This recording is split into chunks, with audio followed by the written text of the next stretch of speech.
தமிழகத்தில் உள்ள டாஸ்மாக் மதுபான கடைகளில் நகரப்பகுதியில் உள்ள 2500 கடைகளை தனியார்மயமாக்க அரசு திட்டமிட்டிருப்பதாக தகவல் வெளியாகியுள்ளதாகவும் அந்த முடிவை தமிழக அரசு கைவிட வேண்டும் என பாமக தலைவர் அன்புமணி வலியுறுத்தியுள்ளார்.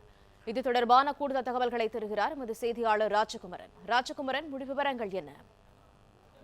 தமிழகத்தில் நிதிநிலை அறிக்கை விரைவில் தாக்கல் செய்யப்பட உள்ள நிலையிலே பட்ஜெட் கூட்டத்தொடரில் நகரப்பகுதியில் இருக்கக்கூடிய சில டாஸ்மாக் மதுக்கடைகளை தனியார் மயமாக்குவது தொடர்பான நகர்வுகளை முதலமைச்சர் தலைமையிலான அரசு மேற்கொள்ளக்கூடும் என்று வெளியாகி இருக்கக்கூடிய செய்திகளை மேற்கோள் காட்டி இருக்கக்கூடிய பாமக தலைவர் அன்புமணி, அரசு மதுக்கடைகளை தனியாருக்கு தாரை வார்ப்பது என்பது மது புழக்கத்தை மேலும் அதிகரிக்கவே செய்யும் என்கின்ற ஒரு குற்றச்சாட்டை பதிவு செய்திருக்கின்றார்.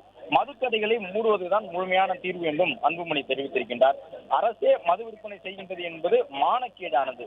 இந்த இழுக்கை போக்குவதற்கான தீர்வு அனைத்து மதுக்கடைகளையும் மூடி முழு மதுவிலக்கை ஏற்படுத்துவதுதானே தவிர மதுக்கடைகளை தனியாரிடம் தாரை வார்ப்பது அல்ல என்று குறிப்பிட்டிருக்கக்கூடிய அன்புமணி ராமதாஸ், தமிழ்நாட்டில் முதலமைச்சர் தலைமையிலான தாவேக அரசு பொறுப்பேற்ற நாளிலிருந்தே மதுக்கடைகளை தனியார் மயமாக்குவதற்கும் வெளிமாநிலங்களில் இருந்து மதுவை கொள்முதல் செய்து விற்பனை செய்வதற்கும் ஒரு லாபி தீவிரமாக முயன்று வருவதாக செய்திகள் வந்து கொண்டிருக்கின்றது என்று குறிப்பிட்டிருக்கின்றார். என்றாலும் தமிழ்நாட்டினுடைய ஒற்றை அதிகார மையம் நான் தான் என்று முதலமைச்சர் விஜய் மீண்டும் மீண்டும் கூறி வந்ததால் அப்படி நடக்க வாய்ப்பில்லை என்று மதுவிலக்கு ஆதரவாளர்கள் நம்பியிருந்தார்கள். ஆனால் இப்போது வெளியாகியுள்ள செய்தி அதிர்ச்சி அளிக்கின்றது. தனியார் மதுக்கடைகள் திறக்க அனுமதிக்கப்பட்டால் தமிழ்நாட்டில் மது வெள்ளமாக பாயும். மாணவர்கள், இளைஞர்கள் என அனைத்து தரப்பினரும் இன்னும் அதிக அளவில் மதுவுக்கு அடிமையாவார்கள். அப்படி ஒரு நிலை ஏற்பட அரசே வழிவகுக்க கூடாது, தனியார் மயமாக்கும் கொள்கையை கைவிட வேண்டும் என்று மதுவிலக்கு தொடர்பாக வலியுறுத்தியுள்ளார். தகவல்களுக்கு நன்றி ராஜகுமரன்.